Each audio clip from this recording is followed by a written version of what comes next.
Bonjour Nicolas. Comment ça va? Bien, beaucoup Bien. de travail, beaucoup de pression, beaucoup de tension, un peu comme tout le monde, et en même temps de la lassitude, hein, parce que c'est vrai que c'est Mmh. long, Ouais. et qu'effectivement, enchaîner les visios comme on le fait, on se rend compte que l'enseignement numérique, c'est pas simple pour personne, hein. Non, et c'est énergivore aussi finalement le temps C'est qu'on sûr. qu'on passe en réunion, c'est vrai que ça c'est énergivore. Si tu es d'accord, j'aimerais qu'on puisse parler ici d'une pratique philosophique, d'une philosophie qui est le stoïcisme, parce que finalement, je pense que c'est quelque chose qui pourrait être mal défini, parce qu'on pense que le stoïcisme est finalement le fait de ne pas ressentir d'émotions, alors que finalement c'est la maîtrise des émotions. Et je pense que dans ce contexte particulier dans lequel on vit avec le Covid, il y a beaucoup de personnes qui sont en questionnement, en recherche de sens, et le temps a un petit peu changé, c'est un peu modifié, on se retrouve plus en plus aussi avec soi-même, et donc du coup ça permet d'avoir du temps pour réfléchir. Est-ce qu'on peut parler du stoïcisme ici? Ah, c'est jamais perdre son temps que de parler du stoïcisme, hein, en toute période, mais particulièrement dans les périodes troublées, hein. Donc, Mhm. Ouais. C'est vrai que moi, c'est une philosophie que j'apprécie particulièrement parce qu'à la fois, elle est globale, parce qu'elle nous donne finalement des éléments pour penser, mais c'est aussi une philosophie d'action parce qu'elle nous donne des pratiques aussi, tout ce que ça suppose. Alors, moi, je ne suis pas du tout un expert en philosophie, mais en tout cas, j'ai lu les trois auteurs les plus populaires, donc Marc Aurèle, Épictète et Sénèque. Et c'est vrai en termes de. On sait que le travail sur les émotions, et tu en parles beaucoup, est quelque chose qui est incontournable. Et donc, le monde doit continuer à avancer malgré les obstacles. Et donc, du coup, est-ce que la philosophie stoïcienne, qu'est-ce qu'elle peut nous apporter dans ce alors, contexte? déjà, une leçon de sagesse fondamentale qui est de comprendre qu'il faut avoir, et je vais citer Marc Aurèle, le courage ou la force d'agir sur ce sur quoi on peut agir, le courage de laisser faire ce sur quoi on n'a pas d'action possible, et la sagesse de discriminer l'un de l'autre. Si on a les trois attitudes, et donc le stoïcisme, c'est pas rester debout sous la tempête, hein, et prendre les coups. Le stoïcisme, c'est faire la part des choses entre ce sur quoi je peux agir, ce sur quoi je n'ai pas d'action possible, et finalement être capable de distinguer l'un de l'autre. Mais c'est pas rester debout et tout accepter. Et comme tu le dis très bien, finalement, tempérer ses émotions, voire les geler complètement, hein. Et on voit d'ailleurs dans la période actuelle que le symptôme majeur vécu par les adolescents, qui est l'engourdissement psychique, c'est Mhm. tout sauf une attitude stoïque. C'est une attitude, non pas d'inadaptation, mais d'adaptation peut-être en partie pathologique à un contexte qui, lui, est assurément pathologique pour Mhm. les adolescents. Mhm. Et donc oui, c'est ça, il y a le concept de dichotomie du contrôle. Du coup, est-ce que finalement, quels sont voilà, ce qu'on peut faire finalement? Il faut aussi, c'est aussi de l'acceptation, mais d'accepter qu'on n'a pas le contrôle sur tous les événements, et de dire qu'en revanche, ce qu'on peut contrôler, c'est nos actions, et ça, finalement, c'est ce que nous apporte cette Mais je t'ai philosophie. entendu beaucoup le dire d'ailleurs dans tes pratiques de coach scolaire, hein. Mhm. C'est-à-dire effectivement, il y a une partie sur lesquelles on a une action possible, y compris l'attention, la concentration, tout ce qu'on est en mesure de mettre en place. Il y a une partie sur laquelle on n'a pas étonnamment de contrôle possible, c'est par exemple la compréhension. Si je ne comprends pas quelque chose, je vais devoir me donner les moyens de me le faire expliquer par quelqu'un, mais je peux me taper la tête sur le mur, la compréhension ne va pas venir de ce mur. Et donc, il faut pouvoir aussi se dire, je vais faire la démarche, et c'est toute ton action de coach scolaire, qui est de dire, je suis à ta disposition pour expliquer, réexpliquer, expliquer autrement, montrer autrement, mais c'est à toi de me le demander. Et c'est ça, finalement, la sagesse de l'étudiant, c'est je sais sur quoi je peux agir. Je sais aussi sur quoi je ne peux agir qu'avec le soutien d'un autre. Eh bien, ce que tu cultives, à mon avis, chez tes élèves ou tes étudiants, je ne sais pas comment tu les appelles, Les eh étudiants, bien, les coachés, les coachés, qui sont eh des bien, étudiants et des élèves aussi. voilà. Et donc, tu en fais des êtres stoïques, c'est-à-dire autonomes, hein. Le stoïcisme, c'est l'autonomie. Ouais. C'est la capacité aussi d'agir, et ça, je t'ai entendu le faire et le dire plus d'une fois aussi, Mhm. d'agir sur les représentations qu'on se fait de ce qu'on a vécu. L'échec, par exemple, eh bien, il est là. Il Ça. ne dépend pas de nous exclusivement, il dépend aussi de ceux qui nous ont mis en situation d'échec, mais la représentation que l'on se fait de l'échec, c'est-à-dire en faire une étape sur le chemin de la réussite, par exemple, ça dépend de nous. Et la résilience, c'est non pas le choc ou le traumatisme, c'est la capacité d'utiliser ce choc sous forme de représentation mentale pour continuer à évoluer. L'échec vécu comme un traumatisme, on sait qu'on peut le dépasser quand on travaille sur les représentations que l'élève, le coaché ou l'étudiant se fait de l'échec qu'il vient de subir. C'est ça. Et donc, du coup, accepter l'échec, mais l'échec n'est pas, c'est un point de départ et pas un point d'arrivée. Finalement, c'est de voir comment on peut modifier un peu cette perception de l'échec. Et c'est vrai que la culture de l'échec n'est pas peut-être forcément bien perçue, notamment pour les étudiants. Et c'est vrai que de recevoir comme ça une note qui serait négative, bah, on ne peut que, enfin, il y a la réaction et puis bah, il y a l'action qu'il y a derrière. Et c'est de dire bah, qu'est-ce que je peux mettre en place, sur quoi je peux avoir de l'impact pour finalement essayer de m'améliorer dans voilà, dans les contrôles, dans les bulletins suivants. Tu dis très Donc, bien par un petit mot que je vais juste un peu nuancer, tu dis mhm, accepter l'échec. ouais, Accepter, pour certains, ça pourrait vouloir dire se résigner à l'échec. oui, Or, mhm, justement, oui, l'acceptation, c'est pas la résignation, c'est accepter que la réalité, elle cogne. Bah, un échec, je viens de me faire morfler fameusement à un examen. ça fait Il faut mal. donc que je réagisse par rapport à ce qui est perçu par Ouais, moi ou par les autres, hein, parce qu'il mhm, faut quand même savoir que l'échec, pour l'enfant notamment, c'est d'abord ce qu'il perçoit sur le visage de ses parents quand ils montrent le résultat, hein. Les tout tout à petits fait. enfants, moi j'ai toujours beaucoup de pitié quand je vois un petit garçon de première année primaire montrer son premier bulletin. Pour lui, c'est une succession de chiffres qu'il ne comprend pas. La seule chose qu'il comprend, c'est la tête C'est de la ses parents. réaction de ses parents. Ouais. Et donc là, Qui va effectivement, la intervenir. façon dont on Mhm, reçoit en tant que parent les échecs, bah, ça fait partie aussi de tout un apprentissage de parents pour faire de ce qui n'est jamais qu'une évaluation, qui permet de s'organiser au-delà de l'évaluation pour faire de l'erreur une source d'apprentissage. oui, tout à fait. Et on passe tous par là, mais déjà même tout petit, quand on apprend à marcher, ben, on marche parce qu'on a appris à tomber aussi, et qu'on a réessayé, et Ah, ça c'est parce c'est que personne ne marcherait finalement si on était tous restés sur un de nos premiers échecs, qui est la C'est marche pour qu'on ça était. qu'on a, en tout cas au moins nous deux, on a eu la ténacité de continuer, mais je crois que tous les êtres humains l'ont Oui. la même ténacité que Mhm. nous, c'est-à-dire qu'on ne s'est pas résigné à l'échec. Et je ne connais personne, je ne sais pas si tu connais toi des gens qui ont eu cette attitude-là, mais qui ont décidé un jour d'arrêter de marcher parce qu'ils étaient tombés. Non, je La, ne la- connais pas la- non plus. la totalité des êtres humains, eh bien, ont cette ténacité qui est celle qu'en tant que coach, qu'en tant qu'enseignant, qu'en Mhm. tant que parent, on doit mettre en place. C'est pas de la persévérance seulement, ça va au-delà. C'est de la ténacité, c'est-à-dire une croyance indéfectible dans le fait qu'on va réussir à apprendre. C'est ce Mhm. que un pédagogue que j'adore, qui s'appelle Philippe Mérieux, appelle l'éducabilité des enfants. Tous les enfants sont éducables, tous. Simplement, il faut se montrer tenace, pas pour qu'ils réussissent à tous les coups et qu'ils réussissent très très vite, pour qu'ils réussissent à leur rythme et évidemment en multipliant les échecs qu'ils s'autorisent à réaliser. Ouais, tout à fait.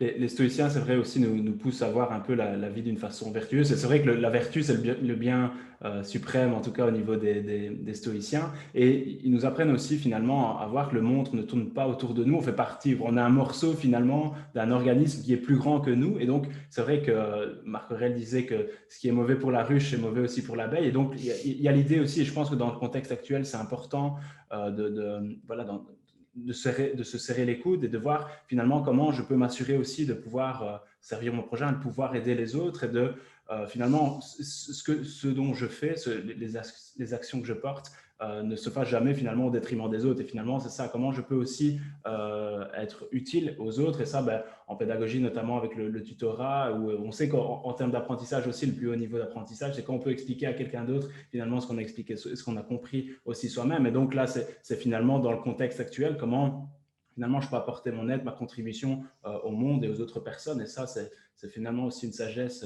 importante, je trouve, du stoïcisme. Alors, c'est celles qui vont aussi induire les pédagogies de la coopération ou de la collaboration, hein, qui ne sont pas la même Mhm. chose, hein. La collaboration, c'est chacun, en fonction de ce qu'il peut apporter, réalise une action commune. La Mhm. coopération va un petit peu plus loin, c'est l'entraide entre des personnes qui ne se sont pas réparties les rôles, mais qui vont prendre le parti de s'entraider pour réaliser ensemble, collectivement, finalement une tâche ou un apprentissage. On apprend très très bien ensemble en s'assurant que tout le monde a appris. Pas que tout le monde a appris nécessairement la même chose, hein, puisque dans la coopération, dans la collaboration, on peut apprendre des choses très différentes les uns les autres ou les uns des autres. Et c'est effectivement l'idée des pédagogies stoïques, parce que c'est une philosophie, mais Moi, j'aime beaucoup parler philosophie parce que la philosophie, c'est la grand-mère de la pédagogie, hein. La mère de la pédagogie, c'est la psychologie et la grand-mère, c'est la La philosophie. philosophie, Donc, on revient toujours à de la philosophie. Et quand tu m'as proposé de parler des stoïques, je me suis dit dans un premier temps, tiens, il a certainement, peut-être sans le savoir, il est remonté à Mhm. la source philosophique de ce qui va donner naissance à des pédagogies. Et Mhm. je sais, parce qu'il faudra aussi qu'on en parle, parce que je sais que c'est une de tes préoccupations essentielles, c'est remettre les émotions au goût du jour, c'est-à-dire Tout à fait. l'intelligence émotionnelle, qui est non pas l'étouffement des émotions, mais simplement leur capacité de les identifier, de les exprimer d'une façon socialement acceptable, et de cette façon-là, de ne pas se laisser déborder par elle, hein. Le Mhm. principe n'est pas d'éteindre la colère, mais d'éviter la crise de colère. Et la crise de colère se manifeste généralement quand on a éteint soit la colère, soit une autre émotion, hein. Si on empêche un enfant d'avoir peur, si on ne lui reconnaît pas le droit qu'il a, un enfant comme un adulte d'ailleurs, hein, ou un adolescent, le droit d'avoir peur, le droit d'être triste, le droit d'être dégoûté, si je t'empêche de vivre pleinement ce droit inaliénable que tu vas te mettre en colère. Parce que simplement, le cortex s'est configuré d'une manière telle que l'émotion la plus accessible pour lui, c'est la colère. Et donc, si on empêche l'expression des émotions, eh bien, on va manifester à ce moment-là, voir se manifester des crises de colère qui sont l'inverse de ce que les Grecs appelaient l'hubris, hein, c'est-à-dire la modération, la mesure. Et les philosophes grecs, et notamment les stoïciens, mais pas que, hein, avaient vraiment cette culture de l'hubris, c'est-à-dire de toujours éviter la démesure, y compris dans les crises émotionnelles. Et donc, du coup, finalement, voilà, face à une réaction, enfin, voilà, face à un événement de la vie, c'est de pouvoir aussi mettre un espèce de panneau stop au niveau une image mentale et de se dire, voilà, je prends mon train, j'ai raté mon train, ben voilà, je ne suis pas obligé de. Bien sûr, ça vit, il y a des réactions, etc. Mais je peux aussi me dire, bah, tiens, comment je peux réagir face à cette situation? Est-ce que finalement j'avais un contrôle ou non là-dessus, sans finalement arriver à crier sur quelqu'un à côté de soi sur le quai parce parce qu'on a raté notre train. Donc finalement, c'est Ah vrai, ouais. et ça c'est quelquefois peut-être, c'est pas facile à faire hein, parce que finalement on est, comme quelqu'un nous fait une queue de poisson en voiture, voilà, on serait tenté peut-être à réagir ou surréagir peut-être, et comment finalement il y a des petites choses peut-être qui existent pour justement arriver à pouvoir se stopper Alors, et réfléchir avant d'agir finalement. Camus le disait beaucoup mieux que moi et sans doute que toi aussi. Il disait, il faut savoir s'empêcher. C'est-à-dire qu'en fait, on a deux systèmes de pensée. Un système 1 qui est hyper rapide et un système 2 qui suppose la réflexion. Et l'exemple que tu prends du train, moi je le vis très souvent puisque je ne voyage qu'en train et j'en rate beaucoup, forcément. C'est- on ne, tout ne dépend pas de nous, notamment les horaires de train, notamment ce qui nous aurait éventuellement mis en retard. Et si j'utilise ce qui m'arrive pour en faire une opportunité pour faire autre chose, eh bien, je vais effectivement mieux vivre la frustration qui est liée au fait que je n'ai pas eu le train que je souhaitais avoir et pouvoir agir sur tout ce que je peux mettre en place pour contrôler les conséquences de ce retard. À partir du moment où je me donne le temps d'agir de cette manière-là, c'est-à-dire essayer d'éviter les conséquences négatives sur lesquelles je peux agir et tenir compte de ce qui m'est offert peut-être derrière la contrariété qui pourrait n'apparaître que comme une contrariété.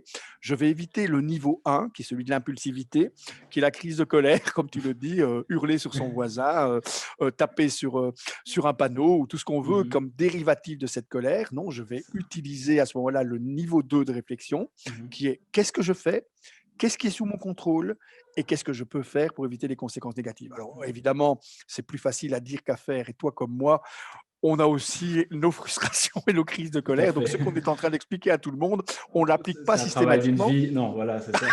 Voilà, et c'est le principe de la philosophie, hein, c'est de Ah oui. fixer des grands cadres vers Mhm. lesquels on peut se Complètement. diriger Ouais. le mieux possible, mais qui ne sont pas des règles de conduite absolues. Et Ouais. évidemment que nos faiblesses, comme les faiblesses de nos enfants, de nos adolescents, on doit les reconnaître par rapport à ces idéaux de vie, parce qu'il n'y a rien de pire. Si tu as une crise de colère et que je viens près de toi et je te dis, Nicolas, sois stoïque, s'il te plaît, je vais t'énerver Il n'y a pas encore plus lieu de fort. s'énerver, il n'y a pas lieu d'être en Et colère. donc, Ouais. souviens-toi de ce que tu as dit, etc. Donc, attention que ça, on ne C'est ça. prescrit pas Ouais. l'attitude stoïque, on Non, aide la personne et on l'accompagne dans la découverte qu'elle fait elle-même de cette attitude. Tout à fait. Et donc, par exemple, un enfant qui serait dans une situation peut-être de colère, peut-être que le bon moment pour intervenir et voilà, pour pouvoir avoir une discussion avec lui n'est peut-être pas le moment où il est plus le up ou dans le niveau plus en colère, et peut-être d'attendre aussi qu'il puisse redescendre, revenir un petit peu à lui-même pour justement pouvoir rediscuter de la situation et de rediscuter un petit peu aussi ce qui s'est présenté au niveau de l'événement. Ben, le mettre dans les C'est conditions, ça. Bien sûr, c'est ce qu'on peut faire en disant: «Non, mets-toi là, ça va te calmer, après on en parle, c'est ça. et on va en discuter après», et Mhm. pas essayer, je vais dire de manière autoritaire, de stopper la colère parce qu'elle ne s'arrête pas de manière autoritaire, hein, Ouais. et généralement d'ailleurs quand on veut la stopper de façon autoritaire, elle trouve les moyens de se développer autrement, et Mhm. alors elle sort sous forme de crise, Elle et on s'exprime, a à ce c'est ça, moment-là une espèce de autrement. cercle vicieux qui se met en place, un Mhm. parent qui s'énerve en réclamant le calme de son enfant, ce qui est quand même un peu paradoxal, mais C'est paradoxal. ce sont des attitudes éducatives qu'on voit très souvent, Mhm. qui, par exemple, pendant les devoirs, sont complètement contre-productives. Et là, je pense qu'on sera tous les deux d'accord pour dire qu'un parent qui s'énerve en faisant les devoirs avec son enfant doit savoir qu'il y a un signal fort qui vient de lui être donné par son corps, qu'il doit s'arrêter, que l'enfant est sans doute arrivé à un socle de compétences qui n'arrivera pas à traverser de force en prenant un burin pour faire, par exemple, rentrer des opérations logiques dans la tête de son enfant. C'est pas comme ça que ça marche. Il Mhm. vaut beaucoup mieux s'arrêter et se dire: on va laisser faire le temps, on va avancer à ton rythme et je vais t'accompagner.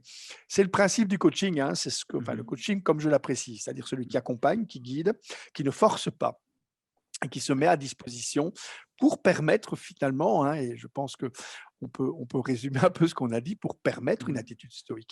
Parce Tout que à c'est fait. pas gagné d'avance, hein, et l'enfant ne naît pas stoïque, hein, parce que la première Mhm. chose qu'il va faire quand il vient au monde, c'est C'est hurler crier, à hurler, grands coups, c'est ça. et La façon et de sans doute de s'exprimer, oui, voilà, et donc on ne naît pas stoïque, on ça, le devient tout à éventuellement fait. et on est accompagné pour le devenir.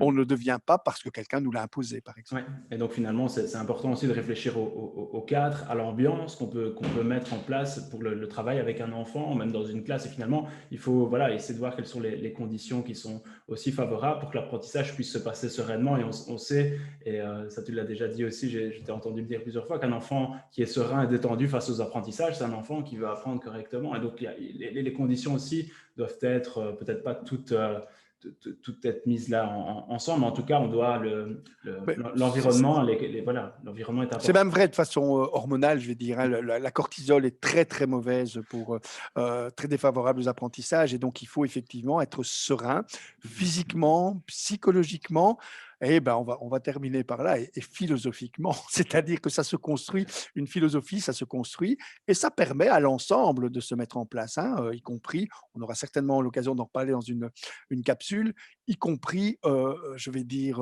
par la méditation, par exemple, hein.